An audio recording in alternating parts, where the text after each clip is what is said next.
Good evening, everyone. Once again, one of our speakers is live now, Mr. Frank Samuel, Mr. Online now, and he will be handling us on the topic managing finance as a youth corper. He's a finance coach and he's the founder of Financial Fitness Clinic, and he has held several conferences in Imo State, Federal University of Technology, and at Port Harcourt University, River State University. So, sir, if you are live now, we really want you to come online and teach us on what you have for us, sir. Hi guys, can Yeah. you hear me now? Yes, of course, we can hear you now. We can hear you very well. Welcome, sir. Okay. All right. All right. Good evening everybody. It's great to be here. Thank you for the intro. So if you know anybody who's supposed to be here now and they are not, please send a message to them to let them know that we are talking about a very, very important matter, and it's a matter of money. So why this conversation is really important is your 1 year as a corper is a defining moment, especially if you're young and you don't plan to marry within that 1 year. If you plan to marry, it's a whole conversation on its own because there's a lot that goes into it on both ends, male or female. But if you're not planning to marry within that 1 year, it's a very, very defining moment for you. Why do I say so? Is because you have the opportunity to define what the next few years will look like for you, especially in your chosen career field. For those who want to transition, it presents a perfect opportunity for you to transition into that new career path you want. It also presents the opportunity for you to invest in yourself and build the network that will allow you to kickstart your career growth. And why I say all this is because um, your Alawi wouldn't do so much for you, but it would do so much for you. And I know I'm starting on that note. Um, in the last 7 months, we've seen the naira depreciate by over 120%. We have seen prices of goods and services rise by 50 to as much as 70-80%, no matter the part of the country you're in. While all of this is happening, Alawi has not gone up. And my conversation today will be more of talking to you from the point of reality and not from the point of what your regular finance speakers will tell you to do. So please permit me to come from that standpoint. So I'm wrapping up my service by thinking about 2 weeks, 7 in Lagos. But I redeployed from where I was posted. So I was posted to Benue. I redeployed to Lagos because this is where so I wanted to do a career transition. I'm going to share my story. I wanted to do a career transition. I studied geology from Federal University of Technology, Owerri. I studied geology, but I wanted to do a career transition into finance. And before I redeployed, I did my research to see if there was any investment bank in the whole of Benue State, and there was none. So that informed my decision to leave because there was no place for me to put in the skills I wanted to acquire within the 1 year that I have to serve the country. Because for me, it was a period of acquiring as much skills as I can to define what my career will look like over the next 5-10 years. So there was nowhere in Benue that I could apply it. So I had to leave. So I left Benue, came to Lagos. Apparently, I had somewhere I could stay for the service year. I had a friend's place I could stay on the island part of Lagos, and I didn't even have a a place at the time where I could start working, because I had just resigned from where I was to go for camp.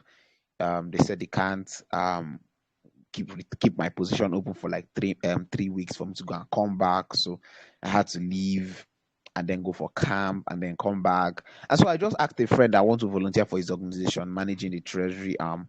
And that was where I started serving before I left, and then got a place at a management consulting firm doing the kind of work I love to do, which is in finance.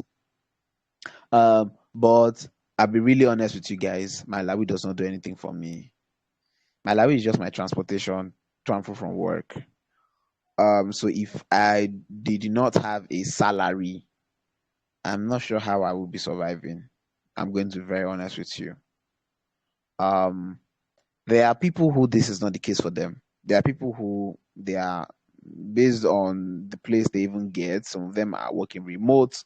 Some of them they use less amount for transport. Some people, due to the kind of place or place they are posted to, some people don't even transport themselves. The only thing the Alawi does is feeding, and maybe it can allow them to purchase a couple of other things. But what I'm going to do, the conversation I'm going to have with you guys is, how exactly can you ensure that you are not broke while serving? I think that's the conversation we're going to have, because let me be very honest with you, Allah will not do anything. I'm just being honest. It won't do anything. I'm just, my own personal experience, it doesn't even cover up to 100% of my transport in a month to and fro from the office. So if I wasn't having a salary from the office, I will not eat. I will not do any other thing I want to do. Right? If I strictly say I want to rely on how much, the 3,000 that the federal government is paying. So some people will come and be telling you, oh, you should, budget your alawi, put 50% for feeding, 30% for this. No, that's not the point I'm going to come from this conversation. Where I'm going to come from this conversation is how, like I said, how to ensure that you are not broke while serving the country. Now, it's equally important that you understand that this 1 year of service to Nigeria is an opportunity to expand your skills level. So, take for instance, for myself, who I wanted to grow in finance. There are certain skills I needed. I needed to understand how financial modeling works. I needed to understand how financial analysis works. I needed to understand how valuation of companies work. I needed to understand. There was a lot I had to learn. So, I now use this period to acquire those experiences, even while working where I am and serving the country and attending CDS and all this blah blah blah. You have to, if you are being posted to somewhere that will not enable you, if you're being posted to somewhere that it will not allow, it's not what you want to do in the next 5-10 years, my charge to you is, do whatever you're doing Monday to Friday. Take your Saturday and Sunday as the days to invest in learn those things you want, that you're sure will define the next 10 years for you. Because the truth is, after your NYSC, wherever you're going to apply to anything, whatever job, whatever business you even want to venture into, people expect that you have some level of proficiency. Nobody wants to. Yes, they might have the opportunity to invest and train you for a bit, but there is a limit to what they can do, because they expect that during that 1 year of serving, you acquire, you're proficient at certain skills in that industry. So whether it's in the finance industry, whether it's in the technology space, whether it's in content creation space, whether it's in the whatever spaces it is that you want to like chart whether it's business, profession, whatever that you want to chart a career from, right? You have to. So what, like I said, your Monday to Friday, do whether it's go to the school, go to the office, do whatever, That's for those that where you are being posted to will not enable you to explore the skills that would transform your career path or your career journey over the next 5-10 years, right? When you're done the whole Monday to Friday, use your Saturdays and Sundays expediently. Use your Saturdays and Sundays expediently. See, I am one of the people that say, oh, it's good to be faithful in church, it's good to attend those activities. My brother, my sister, 1 year is for you to become proficient at what you want to be proficient at. Nobody will give you that grace period after NYSC. Nobody. So it's important that you understand how this 1 year is a very critical period, right? So when you so even from the 33,000, for those that would have spare, my charge to you is use it. If it's to buy books, buy. Not personal development books to aspire to perspire. No. Books that are aligned to the profession, the knowledge you want to get for your career. Because the truth is, when you acquire those skills now in the next 1, 2, 3 years, as you master them, as you become more proficient in them, people will see the value you have to bring to the table and be able to pay you more. That's just the truth. Except if you're being posted to a school and it's teaching you want to do, fine. Master, how to teach, how to communicate, how to ensure that students are learning. It's all good. No problem. I don't have a problem with that. It's fine. But if you're someone like me where you even look at where you're posted and there's nowhere, like I literally had to do my research to see if there was any, maybe one investment bank or something like in Benue, I would have stayed, tried my luck, to get posted there and all, but there was none. And I'm like, is this what I want to do?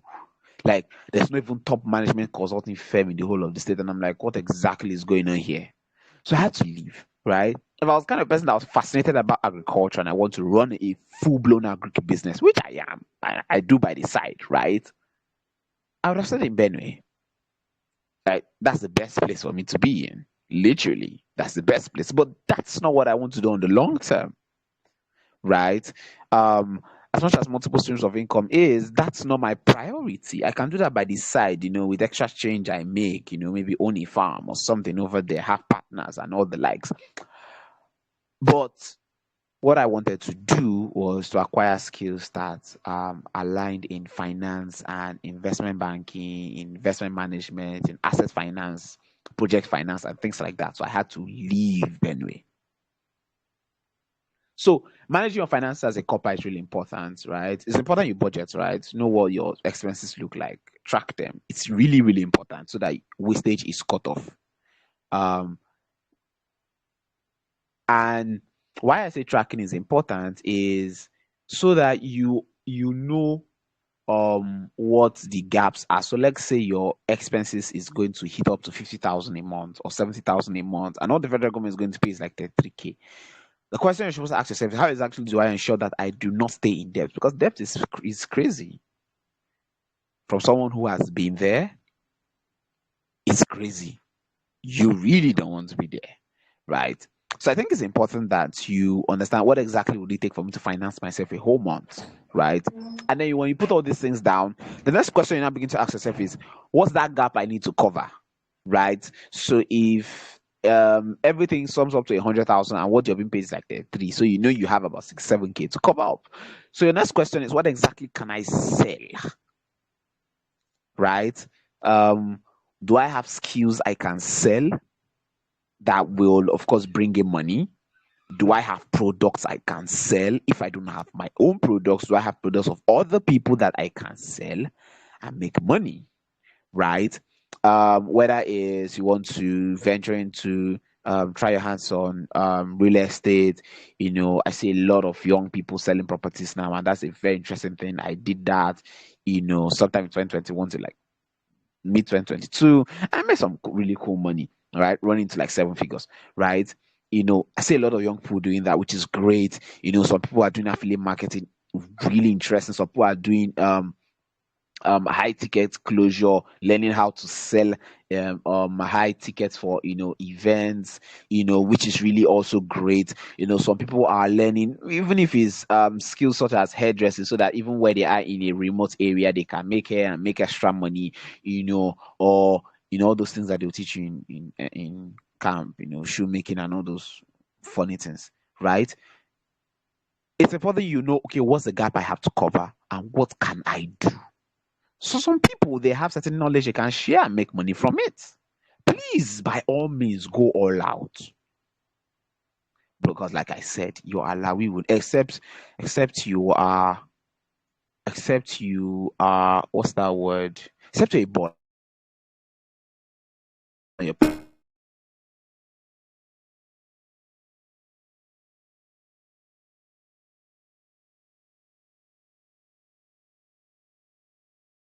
And she'll be back. I think there's a glitch on the network. All right. Just a moment, please. Just stay tuned.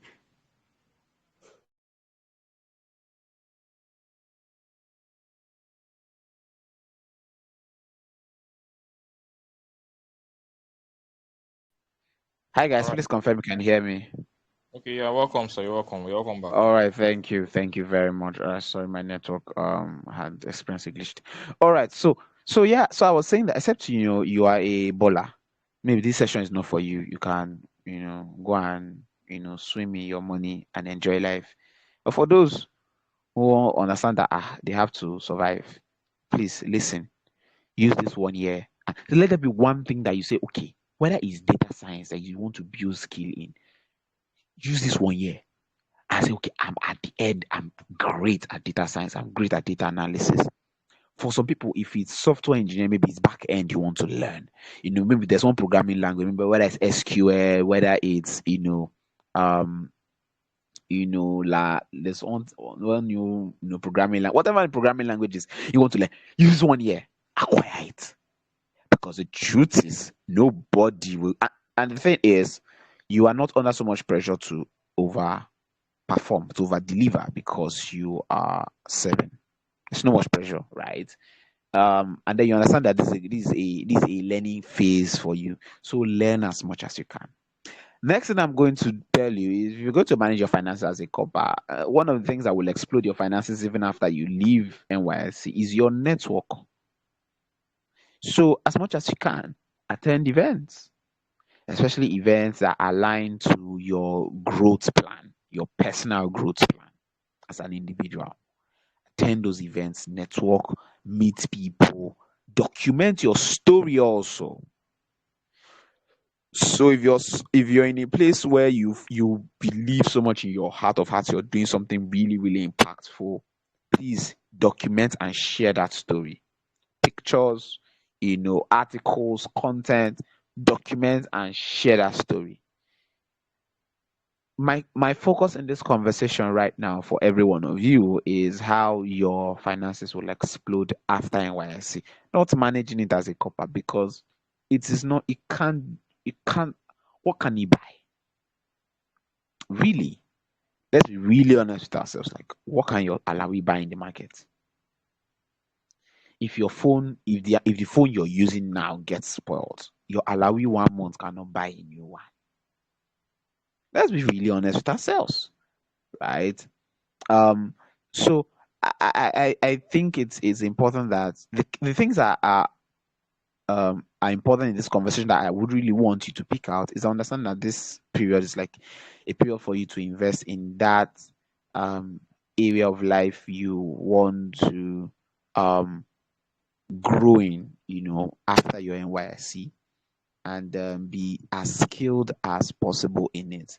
Because when you're done, and you're putting yourself out, whether it's for jobs, whether you want to even run your own business, you are coming with some level of proficiency and professionalism to your work, and you're able to deliver value that people can pay for, right?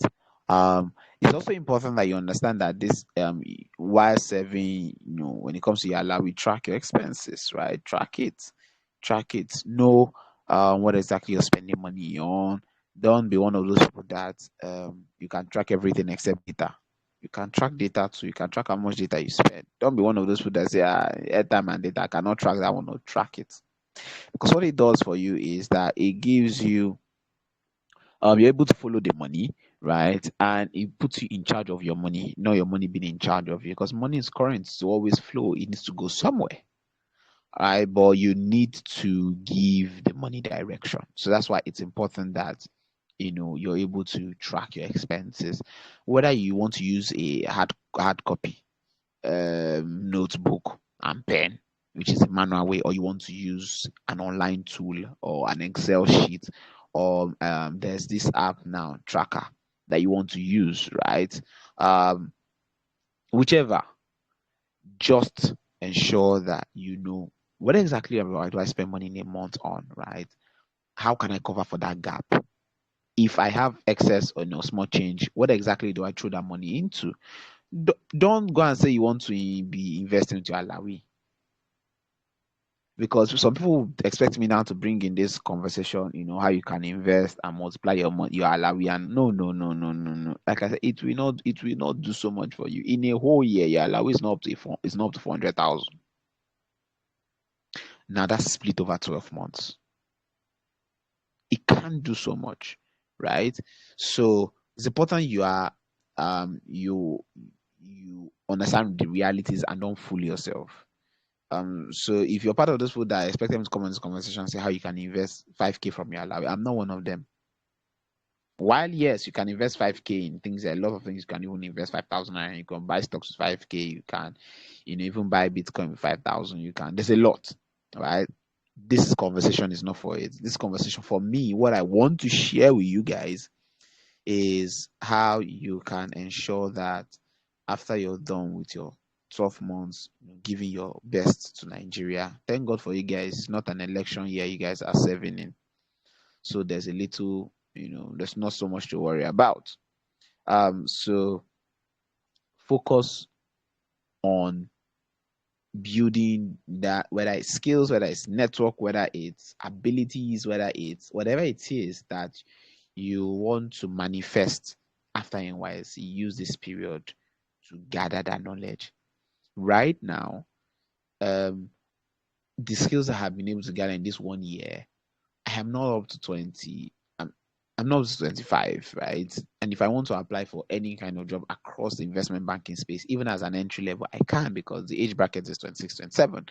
So I still have time, right? But now the thing is, I can come on the table and say, I've been able to build this skill, this one, I can do this, I can do that.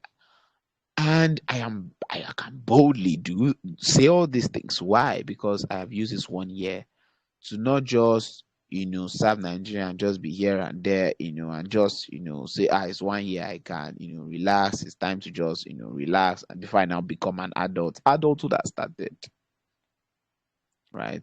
So you need to, so whatever skill it is, for some people, it might be content writing, right? There are university students working at big fintech. See, there are university students that have been under my program at one point or another, build certain skills. One of them is a finance content writer, and she writes for one of the biggest fintech companies in Nigeria. And even as a university student, she's making a lot of money, right? She's studying biotechnology in university, like biotechnology, but she is a finance content writer. Right, that's so content writing is a vast skill. Anybody can be the content writing. But she said, what part of content do I want to write on? And then she grew her expertise in finance content writing. Right? For you, it might be relationship content writing. For someone else, it might be tech content writing. They are technical writers today, and they are being paid great money. Right? And some people develop these skills while they are serving. Some people develop it even before they go for NYSC. So the NYSC period, they are not just using it to while away time or say, okay, I'm serving the country, I'm in this place, or maybe I'm teaching here, or I'm going to this, government office, or I'm going to, some people, they might even be posted to radio stations, so I'm going to talk. There are other things that they are building individually. For some people, you want to go into journalism, you want to be for some people, their long-term goal is to run an NGO. You need to use this 1 year, understand how exactly the NGO works, right? What problem do I want to solve? Because at the end, see, this 1 year is a period, I can't overemphasize it, but it's a period to draft what the next 5-10 years of your life will look like. And you must be very intentional about it. You must be very, very intentional about it. Managing your finances as a corper is not, it's not going to be really easy, because first and foremost, you're not, the government is not paying you so much. If you are earning extra salary from where you are working, great. If there's still a gap to cover, you need to ask yourself, how exactly do I cover this gap? What do I need to sell? What do I need to do? What skills do I need to acquire so that I can be? So money is just a means of exchanging value. That's all it's about.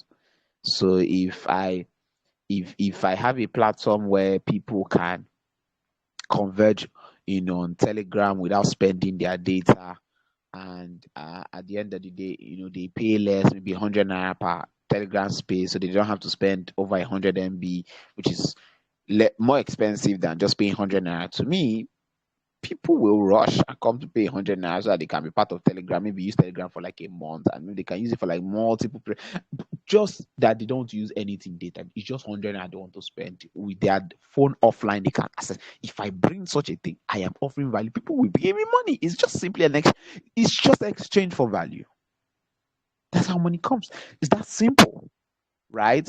So I don't want to stay on the place of management, because you're not management is a lot easier when it's a lot easier to have that conversation when you're the place of having enough, right?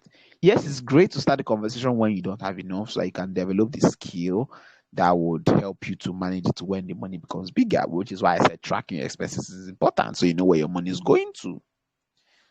If I ask every one of you, so there's a task I usually give to all of my mentees whenever they get into my financial mentorship program, and I tell them this at the very start of the program. Like, it's like one of the first assignments I give them. And if you don't do that assignment, sure, you can't even be in my class. I'll give you back your money, go home. I don't need you, because you won't benefit so much from the program. And I'll tell you, go to your bank app and download your bank statement for the last 3 months. Look at where all your money has gone to. Just look at it. Your bank statement will talk to you. You don't need any financial coach to tell you anything. Your bank statement will talk. It will tell you, this is where your money has been going to. This is where your money is. So this is this. So this is that. So your bank statement will talk to you directly. You don't need any other body. You don't need any person to motivate you or tell you to save or not to save. It will tell you. It will show you how much you've invested in yourself, to show you how much you have put in your own resources to build the necessary network, right? If I go to download my bank statement and I see both on certain days, I know where I was spending that boat to. I know whether I know where I was. I'm either using it to attend a conference, or I'm using it to attend a particular meeting or something that will boost not just my network but my knowledge levels. And that for me is an investment to my future, right? If I take a look at I've not been buying a lot of physical books recently. I've been doing a lot of I have a lot in my e-library, so I decided to be using my audio reader to be reading a lot of these books, right? So I might not say I've spent a lot this year on like personal development books, because I'm building like certain skill sets in my career which are important, and that's why I said don't. If you don't go and say build all the knowledge, your knowledge carry allow and go and buying personal development books, and you're still broke and you're still poor. You've not developed any skill set that the world needs, that will not only serve a Nigerian audience or an African audience, and serve a global audience, and you know how to be the best leader. You will lead yourself in poverty. I hope we are following, guys. You cannot mute and just respond to, I hope we are following, guys.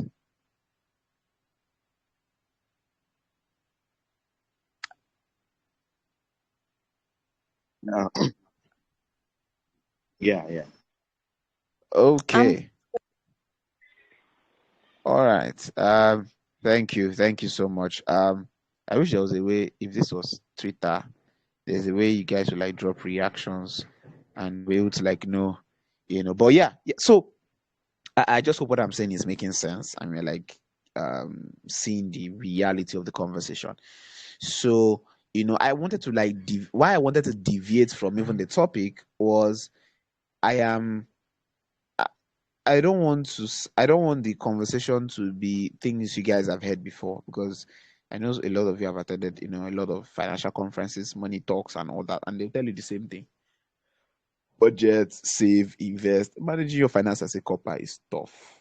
It really is tough because you know because of what it is, the reality of what exactly it is, right?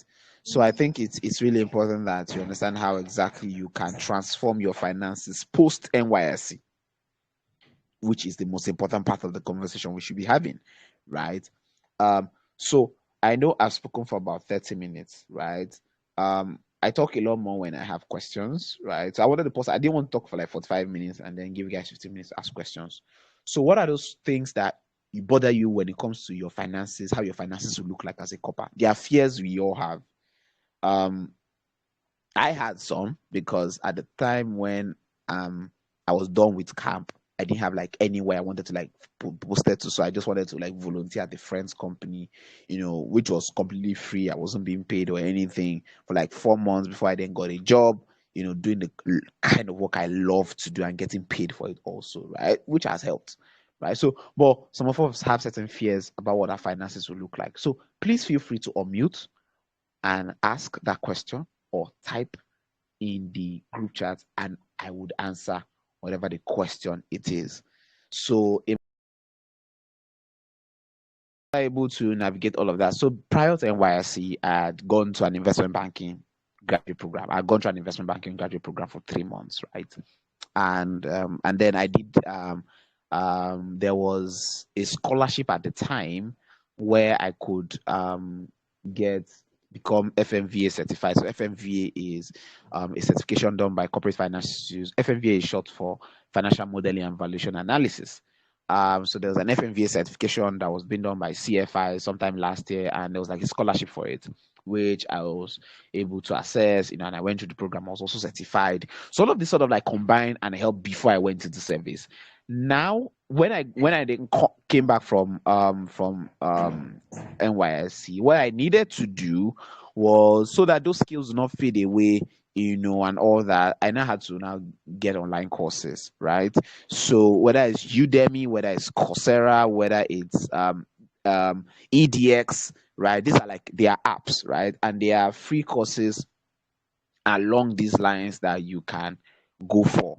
Whatever the skill is, see, there, or you just see, go to anybody that is here, hear me and hear me clear. Whatever career it is you want to build, whatever career it is you want to build a future in, right? Go on Google and just type what are the skills necessary, hard skills or technical skills related for this career path.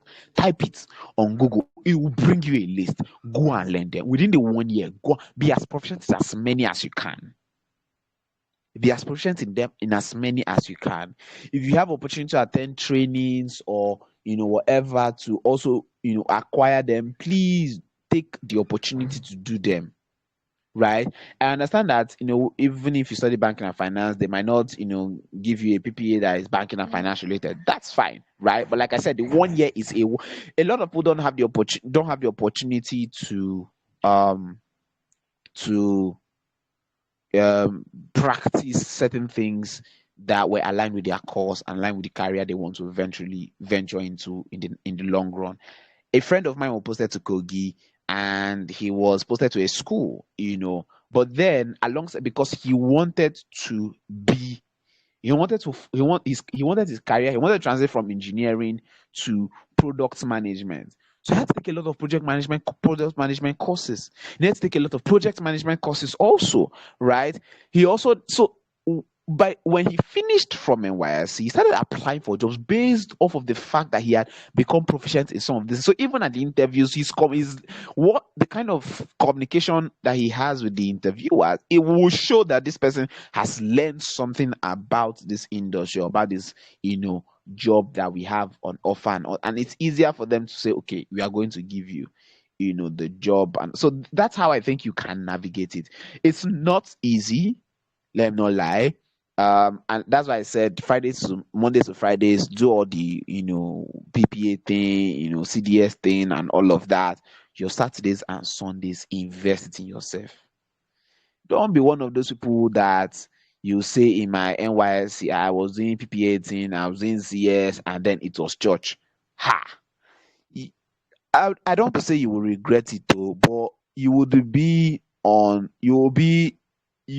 a lesser pedestal than someone who found a way to balance everything and then ensure that he or she is proficient in a particular skill set. I hope that made sense. Um, so see, this is a very, like I said, it's a crucial period of your life, so you cannot joke with it. Carry, go and ask for a request letter. Carry the request letter and go to NYSC and say, "This is it," and they will post you there. They will post you there. A lot of people are just waiting anywhere they post me. I carry my leg and enter. So people wait until they have posted them somewhere. Then they will now go and say, "Hey, please reject me. Let me go somewhere else." I know. Don't begin to play that kind of joke. If you are being posted to anywhere, even from the day you enter the camp, if it's somewhere that you believe, okay, this place will make sense for me, this state will make sense for me, I want to experience a new adventure in somewhere new I've never been to, and then you believe that, okay, this place will work for me. Research, so where exactly can I contribute, can I learn, can I develop in one area of my life for the rest? Go and meet them the moment you are being posted or whatever. Even go and meet, or you can even begin to ask questions in camp that how exactly can I get this done? I want to serve at this particular place, I want to do this, I want to do that. Do I need to get, like, if it's possible to reach them via email even while in camp and tell them you need a request letter from C. Be very, very intense. Don't leave anything to chance. Because why I didn't want to leave anything to chance, because I don't have all that strength to go and meet somebody. I'm going to beg them to reject me so I can, go to where I want to and all those. I don't have it. I don't have that energy. Like, I don't have it. Right? So I think that's my answer to that. So Gloria, I hope I answered your questions. So there are people who, because of the access to connections that they have, they don't have to pay. Some people don't even pay at all. They just submit the letter they are being asked, because in camp you're being asked if you want to redeploy, write the letter and all those things. There's all of those things that happen in camp, right? Some people do just that and then they get redeployed, right? For me, all I needed to do was just write the letter and put reasons why I want to leave and blah blah blah blah blah, plus the fact that I already had a request letter that I attached, right? So it was attached to what I needed. It was attached to, so they just said, okay, fine, Lagos, no, I could be going, right? So I think so people are already working before they went to camp. So their companies give them a letter to, so that if they are not in the states where the company is based, NYC will redeploy them back so that they can continue their jobs, right? So yeah, there's that. So there are people who pay, there are people who don't. Some people, for to have double assurance, some people write the letters and all and still go and pay. So it just depends on the individual, right, and the situation. That there are people that after even paying, they still don't get where they where they paid for. There's also that. So let me answer Elvis' question. Elvis said, "Sir, what if someone doesn't actually have any sellable skill and is spending time on transition on to another career? How can one juggle between getting a skill and transitioning while being a corper? Don't do two things at the same time. If you want to transition and learn the skills that enable you to strive in that career and leave the sellable skill. Because the truth is, whatever skills you're learning in that career path you want to transit is what you use to get to bring value to the table, and they will give you value in return, which is money. So it's more like me saying, I love, let me just put this out. So I've always been fascinated about people who do Forex, who trade. I've always wanted to do it. But then if I now say, okay, I want to learn the skills of transition into, because I did geology and I want to go into finance, there's a lot. So it's more like me fighting for jobs with people who did banking and finance, economics, business administration, accounting, who studied that for 4-5 years. They are in the same place with me. So if I now say, okay, I want to be learning forex, be learning skills that will help into transition into new career path. It will not work. I'm saying this from a personal point of view. I don't know if there's anybody it has worked for, but from my personal point of view, it will not work. So if it's transition, you want to transition. If it's something completely else you want to do, maybe you want to be self-employed, just be doing your thing, be making your money, and that's the skill you want to learn, maybe a sellable skill, go for it. And leave, maybe okay, this is what I want to do for the next 5-10 years. It's just a matter of what your future looks like. You just have to be intentional about it. What does the next 5 years look like for you? If you can't define that, then you will just be anywhere, everywhere, trying to grab anything you can grab, and at the end of the day, it will not just make sense. So that's my response to that. Yes, we are wrapping up. So I'll answer Emeka's question on the group, and then one more. So I'll allow one more person to unmute and respond and ask a question. So Emeka said, are there attributes or skills that can help us to be prudent with very, very little resources we have? Just track your money. There's no other skill except being able to track your money, and it's a skill on its own. Write it down. For some people, you need to sit down every day and ask yourself, what exactly do I spend money on? How much do I leave my house with? How much do I come back with? Track it. Do that every day for 1 month, for 2 months, for 3 months. You're able to define where your money is going to. For some people, all you need to know where your money is going to, go and print your bank statement for the last 3 months and look at it. It will talk to you eyeball to eyeball. So it's not like any attributes or skills to be able to prudent to relate to resources you have. You need to track your resources and then understand that this period is a period to invest in yourself. Everything you are doing should be to invest in yourself. NYSC is okay. Some people are, like I said, some people are ballers and they don't need this thing I'm saying. So that's fine. Me, I don't. This is my 1 year. Did I attend any party at all? I'm being very honest with myself. In like 1 year, okay, I attended just one dinner. I think it's just one dinner I attended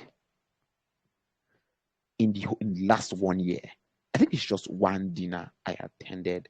I didn't go to any party. Maybe you say, I'm not the partying type. I like to go out. I like to enjoy. But it takes a lot of energy.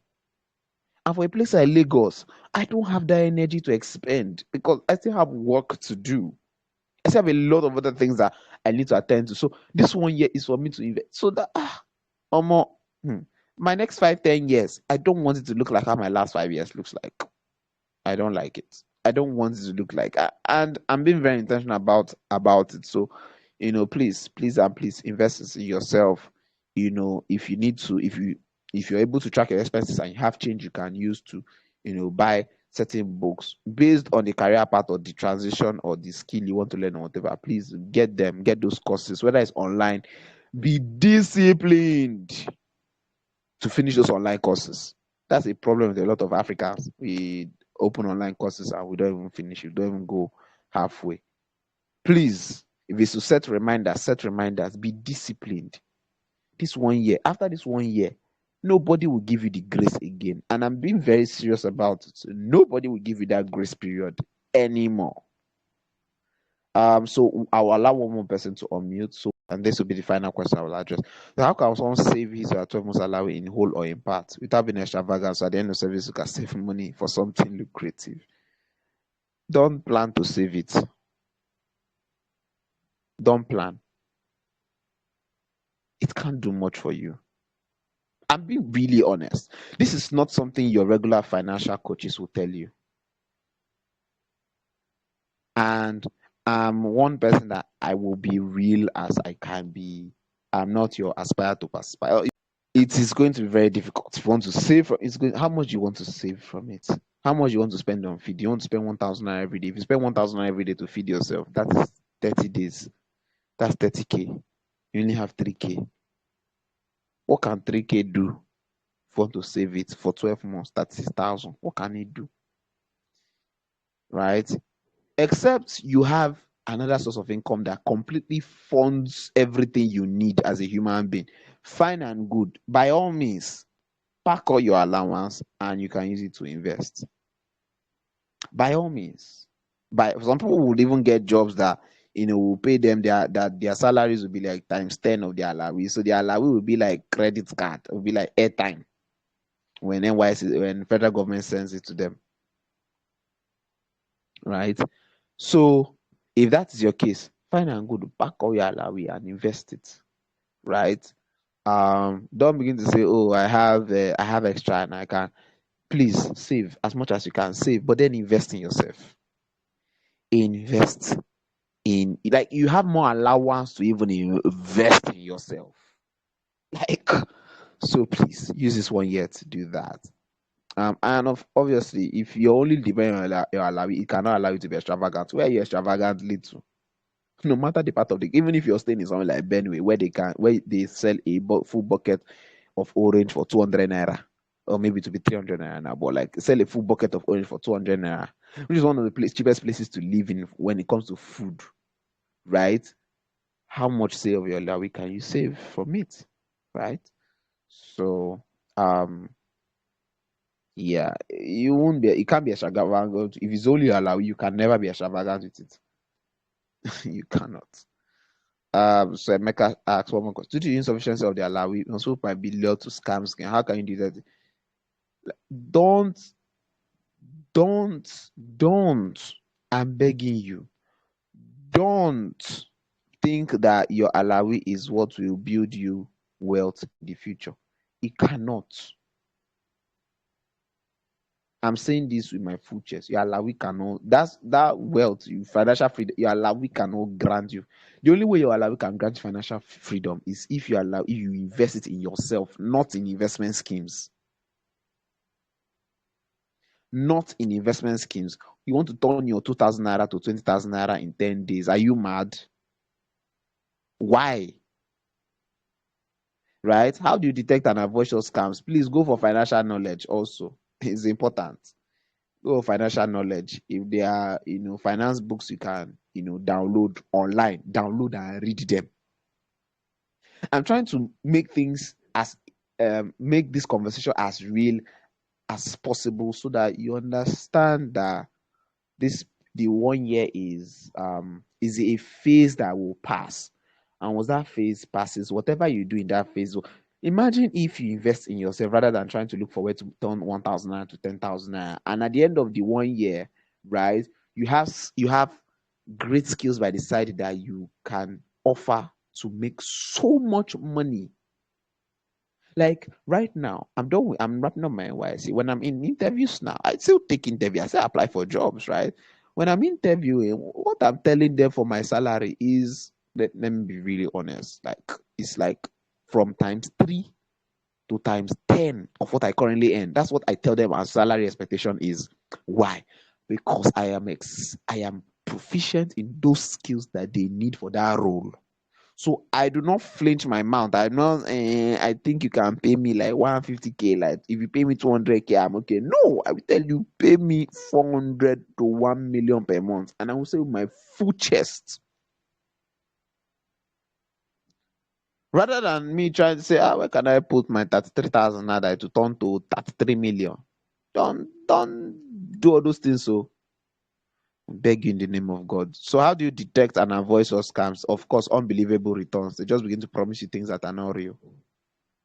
If you're running the business, sometimes ask yourself, if you're the one running that business, can you make that profit that they're telling you? If you are the one. If you are the one and you believe you can run that business and bring out that profit, carry that money and do the business. That money you want to give them, carry it and do the business. That's like one of the easiest ways that I used to detect investment scams. I ask people, you now that you want to put your money in this thing, if I give you this money, can you turn this money into so and so amount within this time frame? Well, if you cannot convert it within that time frame, you already know that it is scam. Your money will never come back. It cannot come back because even those people cannot do it. If you don't see the possibility, you in your own self doing it, you say, oh, I don't know that line of business, I don't understand. Go and make the research. Do people make this kind of returns? On that, if I'm the one doing that business, can I? If you're not the one doing that kind of, if you can't produce that kind of return with the amount, if you can actually produce it, you use your money and do that business. Then let's see if it will work. Then you cannot tell people, okay, bring your money, let me multiply it and do all those nonsense. But yeah. Sorry, I hope I hope I was like being very real and you guys like followed through my conversation and you got a lot. Hope I didn't say too much gibberish. It was very relatable. So I think this is where I'll be drawing the curtain. So thank you so much. Um, the team behind this webinar. Thank you so much. I really appreciate it. It was an honor being here. Thank you. Thank you. Thank you so much. Yeah. Thank you so much. Thank you so much, sir. Thank you very, very much because